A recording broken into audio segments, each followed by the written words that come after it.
ये संत हमको मिलेंगे कैसे? तब भगवान शंकर ने उत्तर दिया है, आप पढ़िएगा। भगवान शंकर ने उत्तर दिया कि हे देवी, बिनु हरि कृपा न होई सो। जिन पर ईश्वर की बड़ी कृपा होती है, बिनु हरि कृपा न होई सो गावही वेद पुराण। हे देवी, हे पार्वती सुनो, जिन पर ईश्वर की बड़ी कृपा होती है वही अथवा उन्हीं को ईश्वर प्राप्त महापुरुष संत का दर्शन होता है।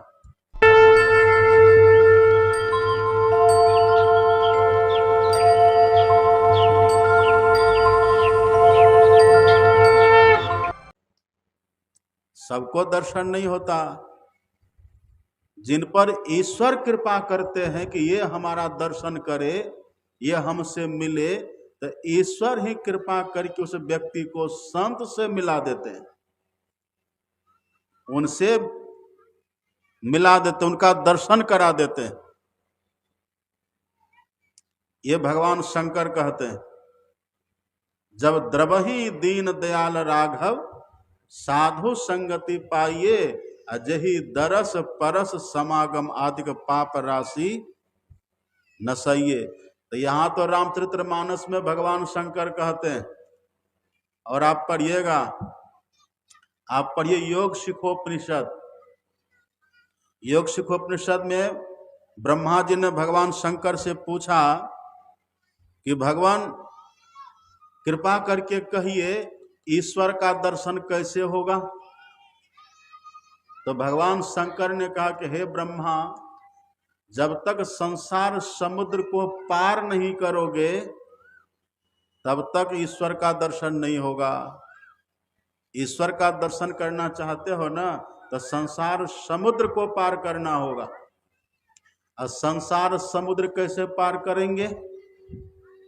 तब भगवान शंकर ने कहा, इसके लिए नाव चाहिए और खेवैया चाहिए।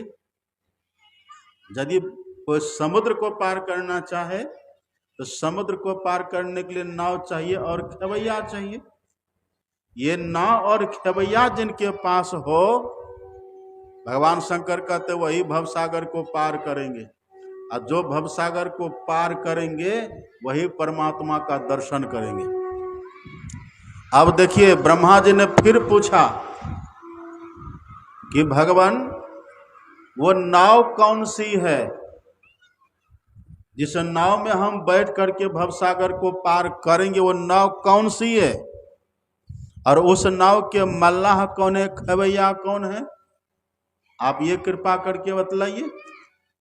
आप पढ़िएगा, भगवान शंकर ने कितना सुंदर उत्तर दिया है। अभी हम लोग कैसे हैं? अभी जो हम लोग हैं ना, भगवान को तो मानते हैं लेकिन भगवान की बात नहीं मानते हैं, तो भगवान खुश होंगे? कहिए। आप ही मान लीजिए किसी की माँ है, आपका बेटा है कि नहीं?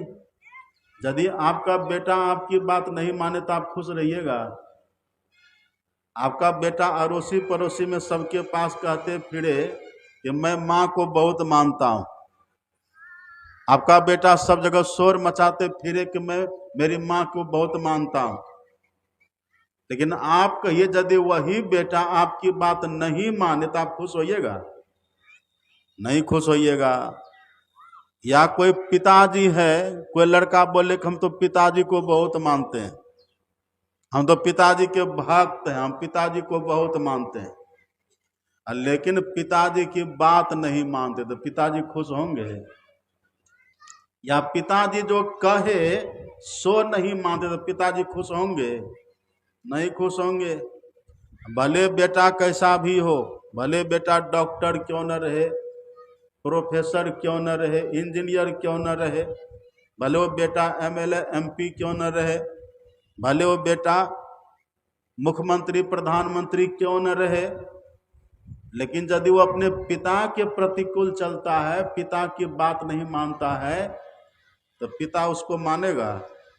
ठीक है, मुख्यमंत्री है तो अपनी जगह पर रहो, ठीक है तुम मास्टर हो तो तुम अपनी जगह पर रहो, शिक्षक हो अपनी जगह पर रहो, जब तुम मेरी बात ही नहीं मानते तो तुम अपनी जगह पर रहो।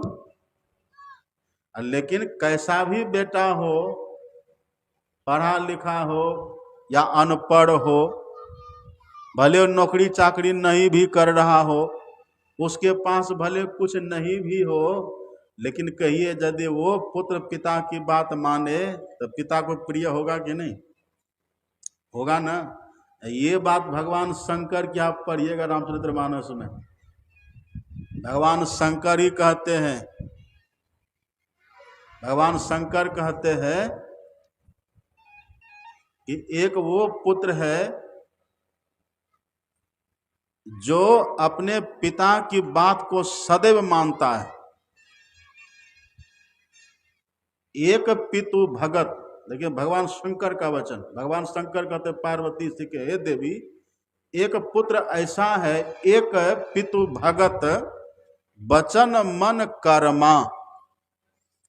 पिता का एक पुत्र ऐसा है जो पिता का भक्त है, मन से भी है और वचन से भी है और कर्म से भी है।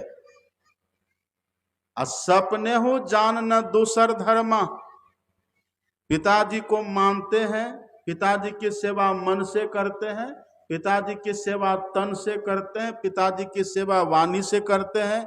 वो स्वप्न में भी पिता के सिवा किसी को नहीं जानता है। एक पितु भगत बचन मन कर्मा, सपने हो जान न दूसर धर्मा। तो फल क्या होगा? भगवान शंकर कहते सो सुत प्रिय पितु प्राण समाना, यद्यपि सो सब भांति आयाना।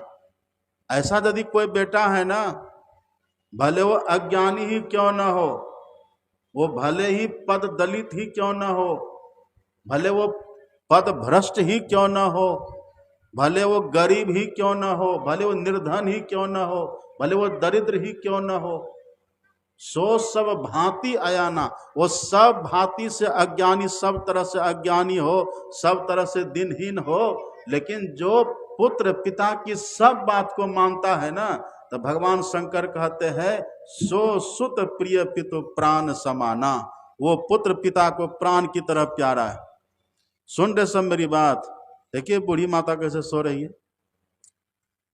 ठंडी ठंडी हवा में नींद तो आएगी, मौसम कितना सुहाना है देखिए। तो सो मत जाइए, आनंद लीजिए, सुनिए, समझ रहे ना बात? तो जो बात को माने, हम लोग कैसे, हम लोग भगवान को मानते हैं, लेकिन भगवान की बात को हम लोग नहीं मानते, तो भगवान खुश होंगे? कभी नहीं होंगे। तो वही ब्रह्मा जी ने पूछा कि भगवान कहिए ईश्वर का दर्शन कौन करेंगे?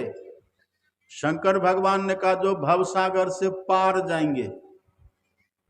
ब्रह्मा जी ने फिर पूछा भवसागर से पार कौन जाएंगे? शंकर भगवान ने कहा जिनके पास नाव होगी और खेवैया होंगे। फिर ब्रह्मा जी ने पूछा कि भगवान वो नाव कौन सी है और वो खेवैया कौन है जो भवसागर से पार करके से जीवात्मा को परमात्मा से मिलाएंगे? तब भगवान शंकर ने कहा कि हे ब्रह्मा जी सुनिए, ये बात हम आपको बनावटी नहीं बोल रहे हैं, आप पढ़ लीजिएगा, योग सिखोपनिषद वहां लिखा हुआ है। भगवान शंकर कहते हैं कर्णधारम गुरुम प्राप्य तद्वाक्यम पलवद दृढ़म अभ्यास वासना शक्तिया तरंती भवसागरम। हे ब्रह्मा जी, संत सदगुरु को मल्लाह कर्णधार बनाओ। कौन बोल रहे हैं ये बात? हम बोल रहे हैं, भगवान शंकर कह रहे हैं, भगवान शंकर बोल रहे हैं कर्णधारम गुरुम प्राप्य। गुरु को, गुरु का मतलब क्या? यह नहीं कि पान दिया, फूल दिया और दिया पैसा और 3 फूक फूक दिया बैल हो कि भैंसा। भगवान शंकर से पूछा आप जो कहते गुरु, तो गुरु का कौन गुरु, कैसा गुरु? भगवान शंकर ने यह भी कह दिया, भगवान शंकर ने कहा यथा गुरुस तथे वेशो, यथे वेशस तथा गुरु, पूजनीयो महाभक्त्याना भेदो विद्यते नयो हो। हे ब्रह्मा जी, जैसा परमात्मा है ना वैसा ही जो गुरु हो। देखिए, जैसा परमात्मा है वैसा ही जो गुरु हो, इसका मतलब क्या हुआ? जो परमात्मा को पाए हुए गुरु हैं वही कहलाते हैं नर रूप हरि। आप पढ़िए रामचरितमानस, बंदों गुरुपद कंज कृपा सिंधु नर रूप हरि, है ना। नर रूप हरि मतलब क्या? नर के रूप में हरि, नर के रूप में ईश्वर। नर के रूप में ईश्वर कौन होंगे? जग पेखन तुम देखनि हारे, विधि हरि शंभु नचावनि हारे, देव न जाने मरम तुम्हारा, और तुम्ही को जाननि हारा। आ सोई जाने जेहि देहु जनाय, जानत तुम्ही हो जाई। जो ईश्वर को जान ली वो ईश्वर ही हो जाते हैं, वही वेद भगवान कहते हैं। ऐसे जो सतगुरु है, जो परमात्मा को पाकर के परमात्मा की तरह है, भगवान शंकर कहते हैं उनको गुरु बनाओ, और उनको गुरु बना करके वो जो ज्ञान दे, वो जो कहे, उनका ज्ञान, उनका वाक्य ही नौका की तरह नाव है। देखिए कितनी बड़ी बात है। संत सदगुरु हैं कर्णधार मल्लाह, कर्णधार सदगुरु दृढ़ नावा। राम भगवान ने एकदम वही बात कही है जो शंकर भगवान कह रहे हैं। संत सदगुरु है मल्लाह कर्णधार, और उनका जो ज्ञान है वही ज्ञान है नौका, वही ज्ञान है नाव। अब पार कैसे करेंगे हम, खेएंगे कैसे? तब भगवान शंकर कहते हैं अभ्यास वासना शक्तिया। अभ्यास, जो गुरु के ज्ञान को सीखे, जो गुरु से दीक्षा ले, और दीक्षा लेकर के अभ्यास करे। अभ्यास करना ही नाव को खेना है। दीक्षा लिए जो ज्ञान मिला वही है नौका, जो ज्ञान दिए संत सदगुरु वही है कर्णधार। अब उनकी युक्ति लेकर के जो हम अभ्यास करना शुरू कर देंगे, वह अभ्यास करना है नाव को खेना। अब एक बात आप कहिए, यदि किसी के पास नाव हो और वहां पतवार भी हो और उसको खेवे नहीं, तो कभी पार करेगा? पार नहीं करेगा। तो भगवान शंकर कहते हैं जो अभ्यास करे, मतलब जो साधना करे, जो बैठ करके भजन करे, अभ्यास जो करे, अभ्यास करना ही नाव को खेना है, अभ्यास करना ही पतवार चलाना है।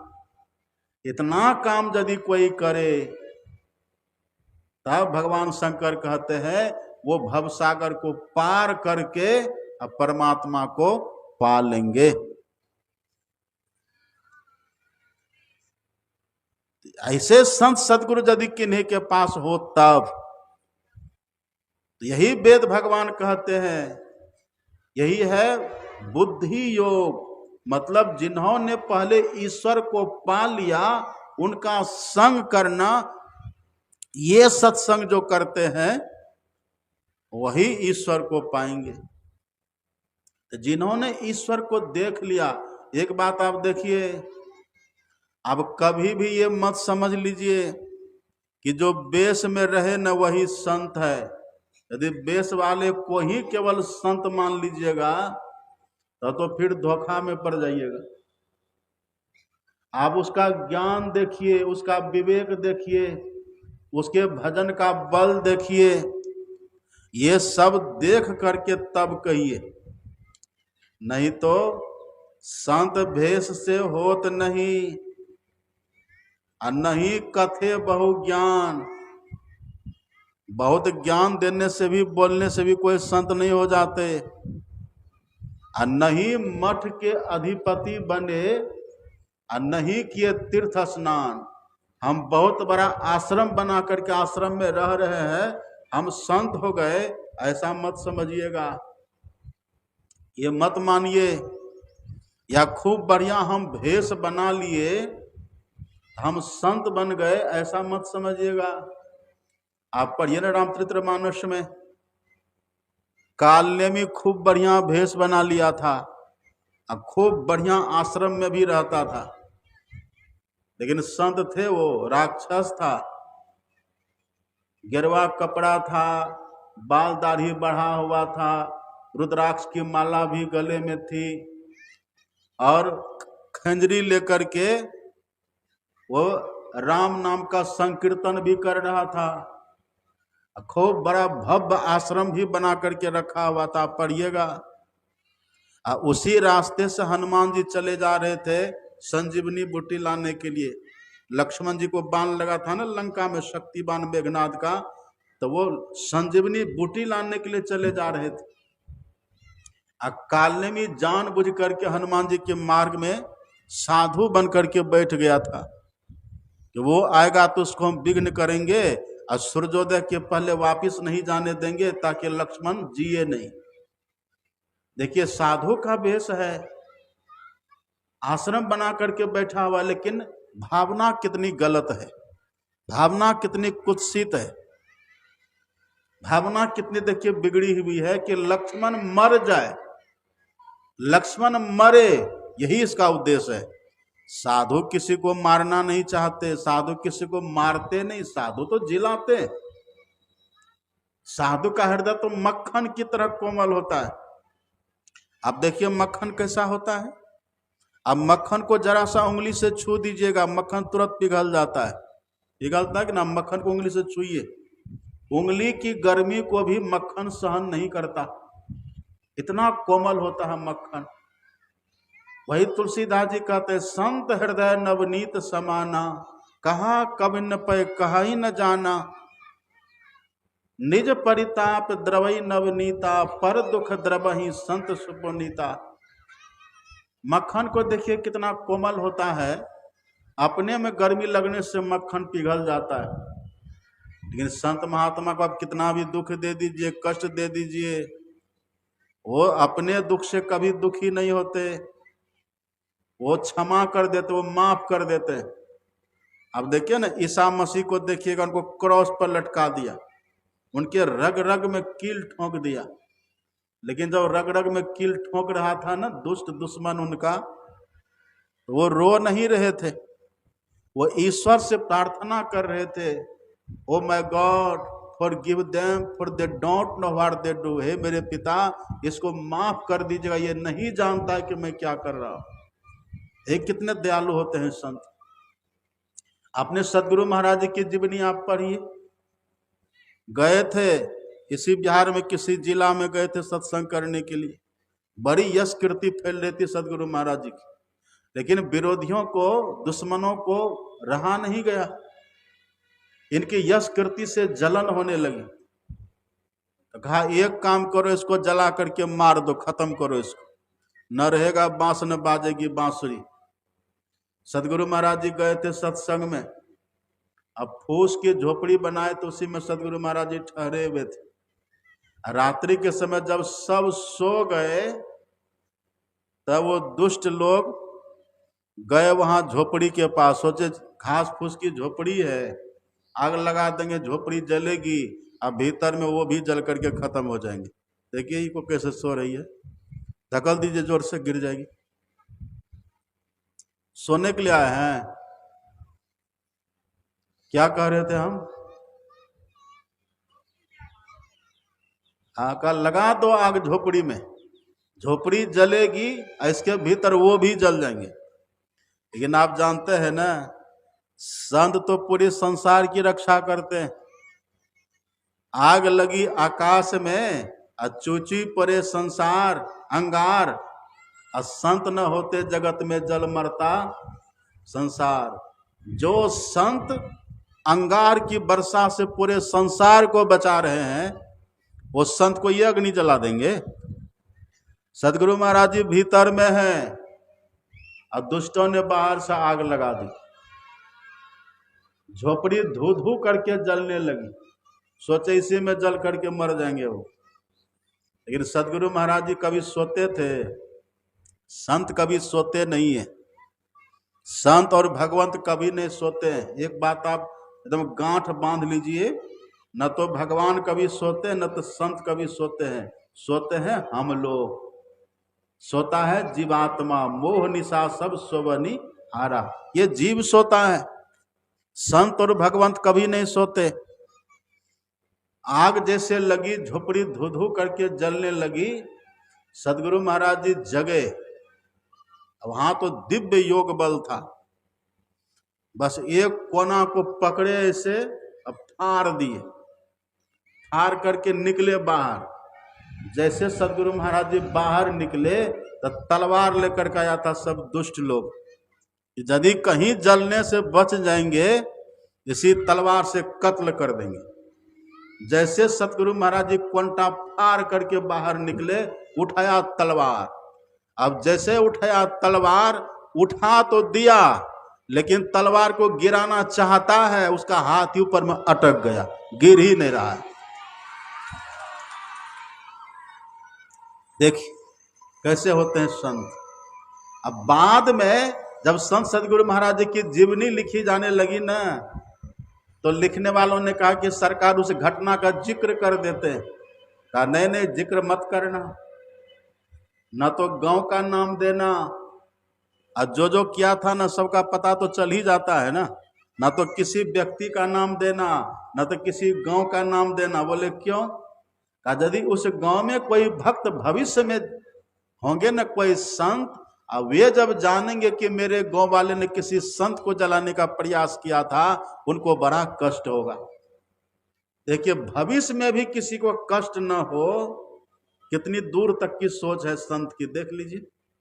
हम लोग रोज गाते हैं, गुरु महाराज की न वाणी है, सतगुरु देवी अरुजे भये हैं, होंगे सब चरणन सिलधारी। सदगुरु महाराज जी कहते जो संत अब तक हो गए हैं हम सबकी वंदना करते हैं, और अभी जो हमारे परम संत बाबा देवी साहब हैं और जो भी संत हैं अब उनका भी चरण सिरोधार्य करते हैं। अब भविष्य में भी जो संत होंगे अब उनको भी नमन करते हैं, उनका भी हम चरण सिरोधार्य करते हैं।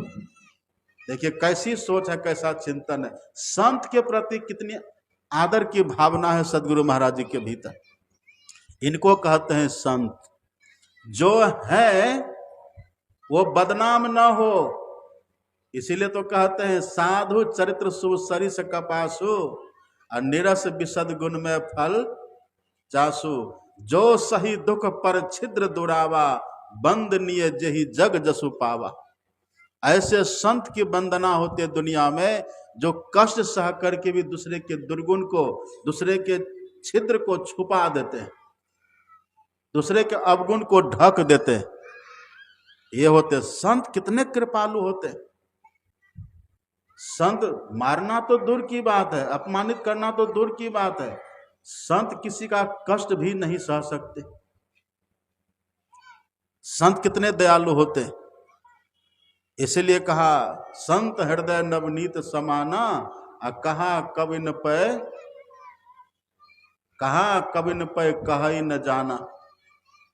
संत के हृदय को देखिए, हृदय कैसा संत का होता है। तो जो वास्तव में संत महापुरुष होते हैं वो किसी को कभी कष्ट नहीं देते हैं, वो कभी किसी को दुख नहीं देते हैं। अब उनको दुख दीजिएगा तो वे सह लेंगे, आपके आघात प्रतिघात को भी सह लेंगे, आपके बात को भी सह लेंगे। तभी तो तुलसीदास जी कहते हैं बुंद आघात सही गिरी कैसे, खल के बचन संत सह जैसे।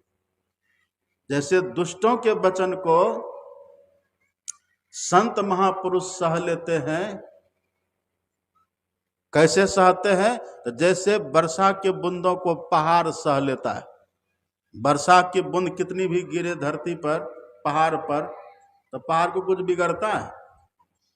कितनी भी मूसलाधार वर्षा हो, कितनी भी बूंदें गिरे, लेकिन पत्थर को कुछ नहीं होता, पत्थर को कुछ नहीं बिगड़ता है, उसका बाल बांका नहीं होता है। ऐसे कोई संत महात्मा को कितना भी कुबोल कह दे, कितना भी कटु वचन कह दे, कुछ भी कह दे, लेकिन उनका कुछ भी नहीं बिगड़ता। तो संत ऐसे होते। संत भेष से होत नहीं, और नहीं कथे बहु ज्ञान, और नहीं मठ के अधिपति बने, नहीं नहीं कथे बहु ज्ञान। तो वो जो कालनेमी था ना, कालनेमी बना बैठा है, और लक्ष्य क्या है कि हम मारेंगे, हनुमान को मारेंगे और लक्ष्मण भले मर जाए। ये संत का लक्षण हुआ। हनुमान जी उधर से जा रहे थे, जैसे कालनेमी ने देखा, उसका तो भीतर का भाव गलत है, भले भेष बढ़िया है पर वृत्ति उसकी ठीक नहीं। हनुमान जी को सुना करके कहते हैं, जाना है तुझे दूर बटे हो, कर ले रैन बसेरा रे। ए बटोही, तुझे दूर जाना है, मुझे पता है, तुम थोड़ा विश्राम कर लो। हनुमान जी हैं, भगवान के भक्त हैं। हनुमान जी ने कहा चलो, कोई साधु हैं, संत हैं, महापुरुष हैं, कह रहे तो थोड़ा हम विश्राम कर लेते, थोड़ी देर ठहर जाते हैं। अब देखिए, जैसे हनुमान जी वहां गए, हनुमान जी जैसे वहां गए तो देखा वो कालनेमी साधु का भेष बना करके नकली भजन में मगन है। मन में है कि ये मरे, लेकिन राम राम कर रहा है, मुख में राम, बगल में छुरी, इसी को न कहते हैं। मन में है कि भले मरे, लक्ष्मण भले मरे, और राम राम का कीर्तन कर रहा है, मुख में राम, बगल में छुरी।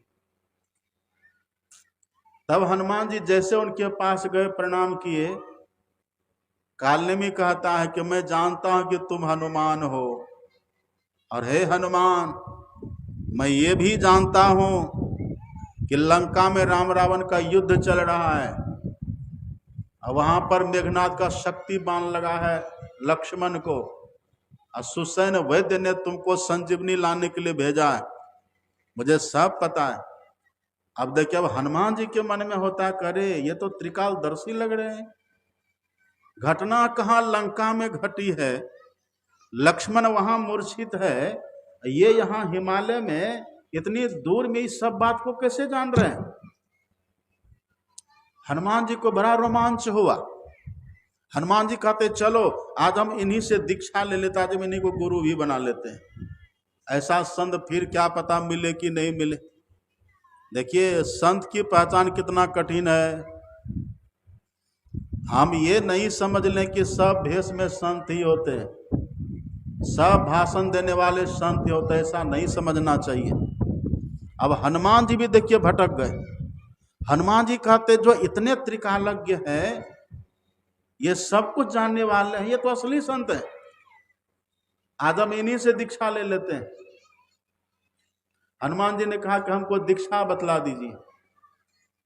कालनेमी कहता, अच्छा दीक्षा लीजिएगा तो जाइए पहले तालाब में स्नान करके आइए। सुनिए बात को ध्यान से। और किसी को भागने का मन है, भागिए मत, अब बस खत्म करेंगे। जाओ तालाब में स्नान करके तब आओ। हनुमान जी जाते तालाब में स्नान करने के लिए, लेकिन कालनेमी ने वहां पहले से एक मगरमच्छ को छोड़ रखा था। मकड़ी, मगरमच्छ, मगरमच्छ अर्थात बोझ, जानते ना बोझ, मगर, वो उसमें छोड़ रखा था। हनुमान जी जैसे वहां गए, पहले तो कुल्ली आचमन किए, फिर सोचे कि चलो नहा लेते हैं। कमर भर पानी में नीचे गए, अंदर उतरे। अब वहां जाकर के जैसे हनुमान जी एक डूब लगाए कि पीछे से आकर के मगरमच्छ ने पीठ पर हमला किया, आघात किया, उनको खाना चाहा। हनुमान जी झट से पीछे मुड़े। अब पीछे मुड़ करके जैसे देखा रही तो विशाल मगरमच्छ है। फिर हनुमान जी तो हनुमान जी हैं, अतुलित बल धामम हेम शैलावध्यम, आप जानते हैं ना, हिमालय के तरह उनका शरीर, अतुलित बल के धाम। अब बुद्धि नाम अग्रगण्यम, बुद्धिमानों में अगवा। जैसे हनुमान जी ने देखा कि विशाल मगरमच्छ है, बस हनुमान जी ने अपने दोनों हाथ से उस मगरमच्छ के जबड़ा को पकड़े, अब बांस की तरफ बीच से चीड़ करके फेंक दिए, मर गया। अब उसके भीतर से एक यक्षिणी, गंधर्विनी प्रकट होती है। उसने कहा कि हे हनुमान जी, आज आपने मेरा कल्याण तो कर दिया, आपने मेरा उद्धार किया, लेकिन आप जिनको गुरु बनाने जा रहे हैं ना, वो कोई संत नहीं है। हनुमान जी ने कहा पगली हो तुम, वो त्रिकालदर्शी संत, वो सब कुछ जानने वाले संत, उसको तुम संत नहीं मानती हो? कैसी हो तुम? तब वो कहते वो संत नहीं है, वो कालनेमी है। उसी ने आपका वध करने के लिए यहां पर हमको रख छोड़ा था। आपने मेरा तो उद्धार कर देना, पर याद रखिए हनुमान जी, वो कोई संत नहीं है, वो राक्षस है। और आपको विघ्न करने के लिए संजीवनी बूटी लाने से ऐसा किया है वो। तब हनुमान जी कहते अच्छा ये बात है, तब तो हम ही हैं कि वही है। हनुमान जी गए, कहा प्रणाम गुरुजी, आओ बैठो। हनुमान जी कहते गुरुजी हम दीक्षा तो बाद में लेंगे, पहले आपको दक्षिणा दे देते हैं। कहा दे दो दक्षिणा। हनुमान जी ने अपनी पूंछ बढ़ाई, अब पूंछ बढ़ा करके कालनेमी को लपेटने लगा। अरे ये क्या कर रहा है? कहा बस आप बैठे रहिए, हम इसी तरह से दक्षिणा देते हैं। हनुमान जी पूंछ को बढ़ाए और 3.5 भत्ता, 3.5 फेरा उसको घुमा करके लपेट दिए और कस करके टाइट कर दिए, कस दिए, टाइट कर दिए और जोर से उठा करके पटक दिए। एक ही पटकन में उसका राम नाम सत हो गया, मर गया। और तुलसीदास जी लिख देते हैं उगरही अंत न हो ही निबाहु, काल नेमि जिमि रावण राहु। इसीलिए भेष से नहीं, भेष कैसा भी हो पर जिसके ऊंचे ख्याल है, और दिन बाहर से दिखे पर भीतर से मालो माल है। कोई कहता भिक्षु है, कोई कहता कंगाल है, पर गुदरी पहने वो गुदरी का लाल है। तो वेद भगवान कहते हैं कि हे मनुष्य, ऐसे संत को ढूंढो, ऐसे संत का संग करो जो आत्मज्ञानी है। भिद्यते हृदय ग्रंथिस छिद्यंते सर्व संशया क्षीयंते चाश कर्माणि तस्मिन दृष्टि पराबरे। जिनके हृदय की सब ग्रंथियां खुल गई हैं, जिनके भीतर किसी प्रकार का संदेह शंका नहीं है, और जिन्होंने कर्म के बंधन को काट डाला है, अब परे से परे तत्व परमात्मा को जिन्होंने देख लिया है, वही है संत। आत्म तत् अनुभव करे, परमात्म लख जोय, अब माया तज हरि भक्ति करे, संत कहावे सोए। ऐसा यदि कोई संत मिले, उनका संग करिए, तब ईश्वर का दर्शन होगा। लेकिन ऐसा संत किनको मिलेंगे? जिन पर ईश्वर की बड़ी कृपा होती है। निगमागम पुराण मत एहा, कहई सिद्ध मुनि नहीं संदेहा, संत विशुद्ध मिलई पर तेई, चितवई राम कृपा करी जेई। जिन पर भगवान बड़ी कृपा करते हैं, उनको ऐसे दिव्य निर्मल संत सदगुरु का दर्शन होता है। सबको दर्शन नहीं होता, ईश्वर की कृपा से होता है। आप कहिएगा कि बाबा अब ईश्वर की कृपा होगी तब ऐसे संत का दर्शन होगा, और नहीं हो, ऐसे संत का दर्शन नहीं हो और ईश्वर से मिलने का मन हो, तब हम क्या करें? तब देखिए हमारे संत सदगुरु महाराज जी एक उपाय बताया। अपने संत सदगुरु महाराज जी ने कहा कि यदि ऐसे संत नहीं मिले ना, तो उस संत का जो ज्ञान है, उस ज्ञान को पकड़ लो, तब भी लाभ हो जाएगा। क्योंकि एक सिद्धांत है, एक सिद्धांत, क्या सिद्धांत है? देह, केवल देह को गुरु नहीं कहते। हाँ, देह में गुरु होते हैं। देखते ना चित्र हम लोग लगाते हैं ना सदगुरु महाराज जी का, ये सदगुरु महाराज जी की देह है, देह की महिमा तभी तो फोटो लगाए हैं। लेकिन देह भी है, और यदि ये देह हम लोगों के सामने नहीं रहे प्रकट प्रत्यक्ष रूप में, तब क्या करें?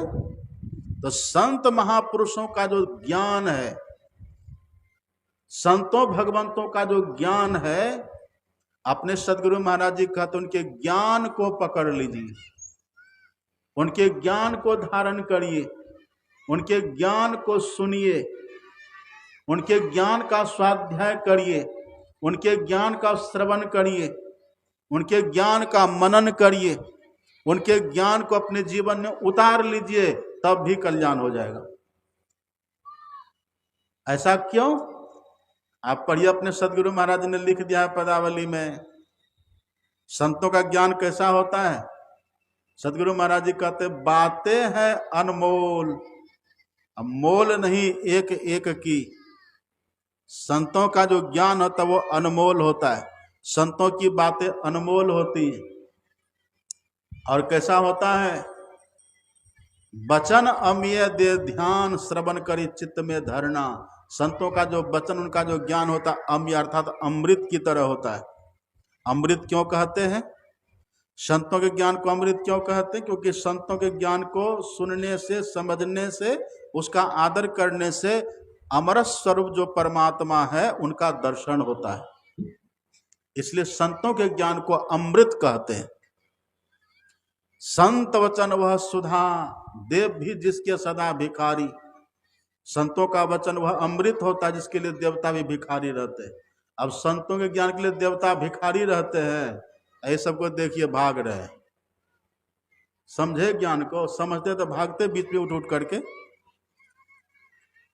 नहीं भागेंगे। जो ज्ञान को ठीक से समझ लेंगे वो तो सब काम धंधा को छोड़ करके पहले सुनेंगे। सच्चे श्रोता जो होते हैं ना, आरती के पहले उठते नहीं है। देखिए, जो सच्चे श्रोता होते हैं वो भोजन भी करेंगे मात्रा से, ताकि बीच में कोई विघ्न न हो। सच्चे श्रोता पानी भी पिएंगे मात्रा से, ताकि बीच में विघ्न न हो। सच्चे श्रोता आकर के सत्संग में बैठेंगे सब तरह से फ्री होकर के, ताकि बीच में विघ्न न हो। ये सच्चे श्रोता का लक्षण है। और जैसे मन तैसे खा लिए, जो मन सो पी लिए, और जब मन तब चल दिए, ये सच्चे श्रोता का लक्षण नहीं है। समय से तैयारी करके समय से आएंगे, और समय से बैठेंगे, और समय से उठेंगे। इसलिए अपने यहाँ जानते हैं ना, सत्संग में पानी पीने और पिलाने दोनों की मनाही होती है। अब भोज भंडारा भी देखिए, न लहसुन न प्याज, न कोई मिर्च न मसाला, शुद्ध सात्विक भोजन, सब कुछ पर कंट्रोल, बड़ा विवेक से, विचार से। जो सत्संग को बड़ी श्रद्धा से सुने। जब राम भगवान गए थे ना माता सबरी के यहाँ, तो भगवान ने क्या कहा था सबरी से? हे सबरी, दूसरी रति मम कथा प्रसंगा, मेरी कथा में, मेरे सत्संग में बहुत प्रेम करना।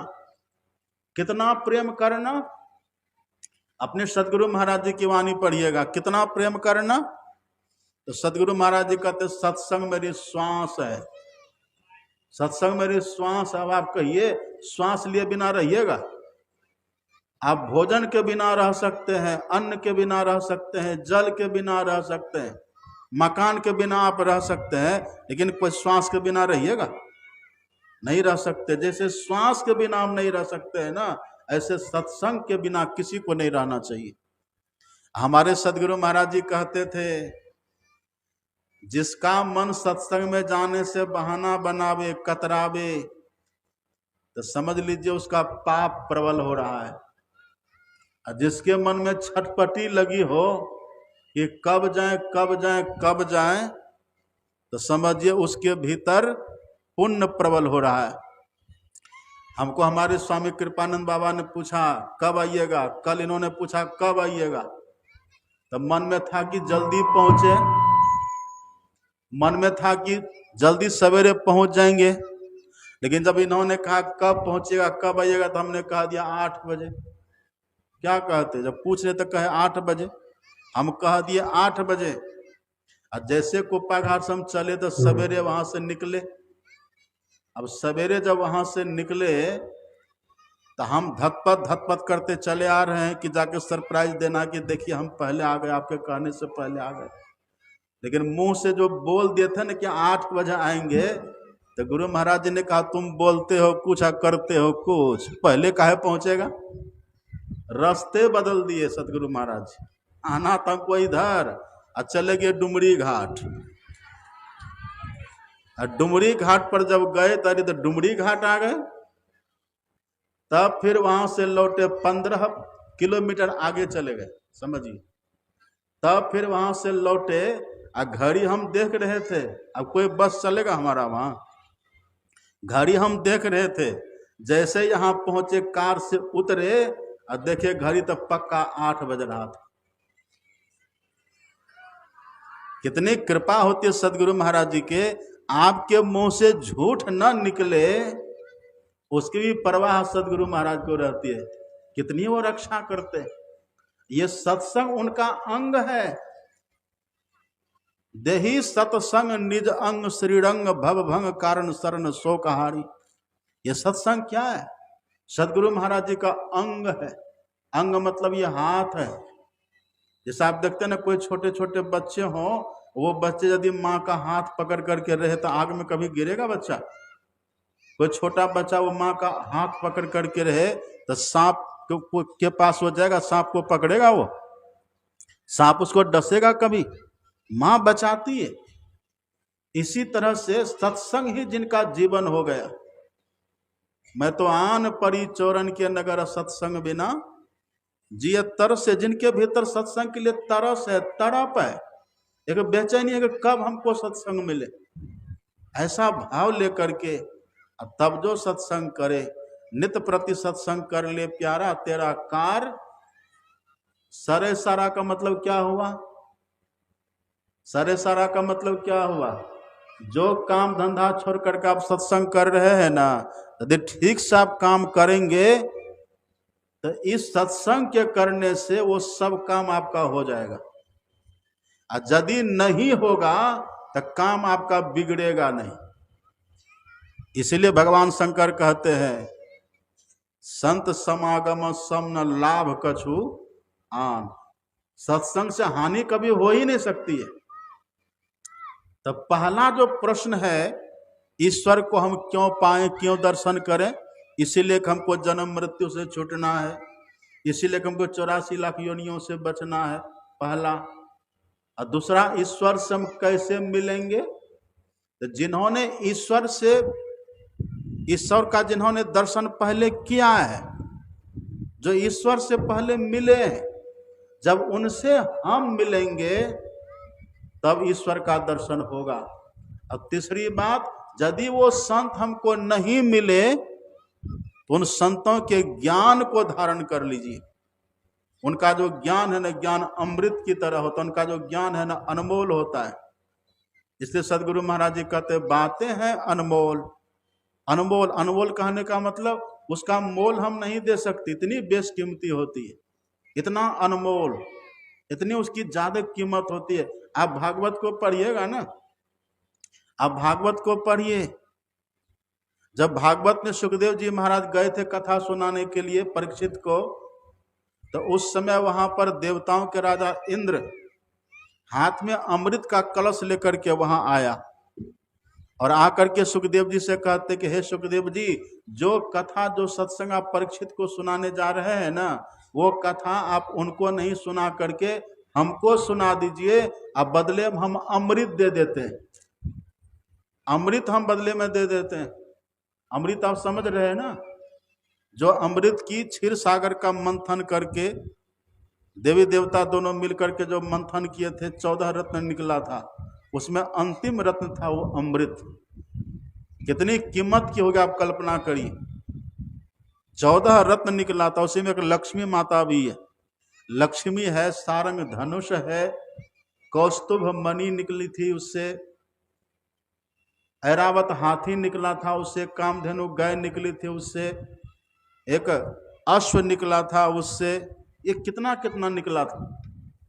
उसी से धन्वंतरी भगवान निकले थे, 14 रत्न निकले, और अंतिम में जो सबसे कीमती रत्न है वही है अमृत। अब वो अमृत लेकर के वहां गया है देवताओं के राजा इंद्र। कह क्या रहे हैं, हे सुखदेव जी, ये अमृत ले लीजिए, अब बदले में सत्संग हमको सुना दीजिए। कथा हमको सुना दीजिए बदले में। लेकिन आप पढ़िएगा सुखदेव जी ने जो उत्तर दिया है, क्व कथा क्व काच क्व कथा क्व मणिर्महान, क्व कथा क्व सुधा लोके क्व काच क्व मणिर्महान। अरे इंद्र, कहाँ मेरी कथा, कहाँ मेरा सत्संग और कहाँ तेरा ये अमृत, ये दोनों की तुम तुलना कैसे कर रहे हो? अरे कहाँ महामणि और कहाँ कांच, दोनों बराबर होगा क्या? जैसे महामणि की बराबरी कभी कांच नहीं कर सकता, ऐसे कभी संतों के वचन सत्संग की बराबरी कभी अमृत नहीं कर सकता। कितनी महिमा इसकी है। वही सदगुरु महाराज जी कहते, बातें हैं अनमोल, अब वचन अम्य दे ध्यान, श्रवण करी चित्त में धारणा, जो धारण करेंगे। और चौथा प्रश्न क्या है? अगला प्रश्न क्या है? अगला प्रश्न है कि कौन मिलेगा, परमात्मा से कौन मिलेगा? तो उत्तर है कि परमात्मा से हम मिलेंगे। हम कहने का मतलब क्या हुआ? हम कहने का भाव क्या? हम इस आंख से उनका दर्शन करेंगे। हम कहने का भाव शरीर से है? नहीं, हम कहने का भाव आत्मा, जीवात्मा से। हम लोग शरीर नहीं, हम लोग आत्मा हैं। तो हम लोग अर्थात जीवात्मा परमात्मा से मिलता है। अभी भी देखिए, इधर बाहर में भी आप देखिए, मिट्टी से तो मिट्टी ही ना मिलेगी बढ़िया से। मिट्टी में मिट्टी ही मिलती है, पानी में पानी ही मिलता है ना ये नियम। अग्नि से अग्नि ही मिलती है। आप देख लीजिए, गेहूं में ठीक से गेहूं ही ना मिलेगा, गेहूं में कंकर पत्थर मिलता है। यदि मिले तो उसको आप चुन करके बाहर फेंक देते हैं कि नहीं? गेहूं से गेहूं मिलता है, मकई से मकई मिलता है, चना से चना मिलता है, मिट्टी से मिट्टी मिलती है, पानी से पानी मिलता है, अग्नि से अग्नि मिलती है। ऐसे ही परमात्मा से कौन मिलेगा? परमात्मा से जीवात्मा मिलेगा। परमात्मा से जीवात्मा मिलता है। और किस तरह से मिलता है? भगवान शंकर का ये वचन आप पढ़िएगा। भगवान शंकर कहते हैं, देहे ब्रह्मत्व मायाते जलानांग सेंधवं यथा। भगवान शंकर कहते, इसी मानव तन में रहते हुए जैसे समुद्र से बना हुआ नमक, जैसे समुद्र से बना हुआ नमक, जैसे समुद्र से निकला हुआ नमक फिर समुद्र से मिल जाता है, समुद्र में जाकर के समा जाता है, समुद्र से साम्य होकर के मिल जाता है। इसी तरह से भगवान शंकर कहते हैं, ब्रह्म से जीवात्मा मिलेगा। देहे मतलब क्या? इसी देह में, देहे ब्रह्मत्व मायाते जलानांग सेंधवं यथा, इसी देह में रहते हुए परमात्मा से जीवात्मा वैसे ही मिलेगा जैसे समुद्र से निकला हुआ नमक फिर समुद्र से मिल जाता है। इस बात को खूब बढ़िया से गांठ बांध लेना चाहिए कि परमात्मा से जब भी मिलेंगे तो हम मिलेंगे। एक बात देखिए, आप एक बोतल लीजिए, अब बोतल में गंगा जी भर दीजिए, गंगा जी भर करके उसका ढक्कन लगा दीजिए, अब बोतल को गंगा जी में फेंक दीजिए तो मिल जाएगा पानी? उस बोतल के भीतर भी गंगा जल है ना, अब बाहर भी गंगा जल है, लेकिन वो मिलेगा? क्यों नहीं मिलेगा? क्यों नहीं मिलेगा? क्योंकि उसमें ढक्कन लगा हुआ है। जब तक ढक्कन लगा रहेगा तब तक बोतल के भीतर भी गंगा जल, बोतल के बाहर भी गंगा जल, लेकिन ढक्कन के चलते कभी मिलेगा? नहीं मिलेगा। इसी तरह से हम सब जहां हैं परमात्मा वहां हैं, लेकिन जब तक शरीर रूपी बोतल में हम लोग हैं और 10वां द्वार रूपी ढक्कन जब तक लगा हुआ है ना, है परमात्मा में ही, लेकिन तब तक हम परमात्मा से नहीं मिलेंगे जब तक कि वो ढक्कन खुल न जाए। वही है 10वां द्वार। उसी को भगवान शंकर भी सुने न पाठ में, भगवान शंकर कह रहे थे आज्ञा कमल, उसी को आज्ञा कमल कहते। जब तक ये आज्ञा कमल, आज्ञा चक्र दशम द्वार हमारा बंद है, तब तक हम भी हैं देह में, और परमात्मा भी जो सब जगह वो हमारे देह में भी है। लेकिन वो ढक्कन जो लगा हुआ है ना, जब तक वो ढक्कन लगा है, जब तक दसवां द्वार बंद है, तब तक कोई सोचे कि परमात्मा से हम मिले, संभव नहीं है। ये भगवान शिव का ज्ञान देखिए। भगवान शिव कहते हैं यह करोति सदा ध्यानम आज्ञा पद्मस्य गोपीतम पूर्व जन्म कृतं कर्म विनश्यद विरोधतः शिरः कपाले रुद्राक्ष विवरम चिंतयेद यदा तदा ज्योति प्रकाश स्याद विद्युत पुंज समप्रभः एतत् चिंतन मात्रेण पापा नाम संक्षेप भवेत दुराचारोपि पुरुषो लभते परमम पदम। परमम पदम का मतलब परमात्मा का पद। भगवान शंकर कहते हो परमात्मा के पद को पालेंगे। कौन पालेंगे? जो इस मानव तन में रह करके रुद्राक्ष को धारण करेगा। जो रुद्राक्ष को धारण करके शिव शिष्य बन जाए, वही उस परमात्मा को पा सकते हैं। लेकिन कौन सा रुद्राक्ष? भगवान शंकर कहते जिस रुद्राक्ष की बात मैं करता हूं, शिरः कपाले रुद्राक्ष, वो जो रुद्राक्ष है। अब जो रुद्राक्ष धारण करने से हम भगवान शिव के भक्त होंगे, और जो रुद्राक्ष मिलने से परमात्मा मिलेंगे, वो रुद्राक्ष है क्या अभी नहीं बताएंगे। 10 में बस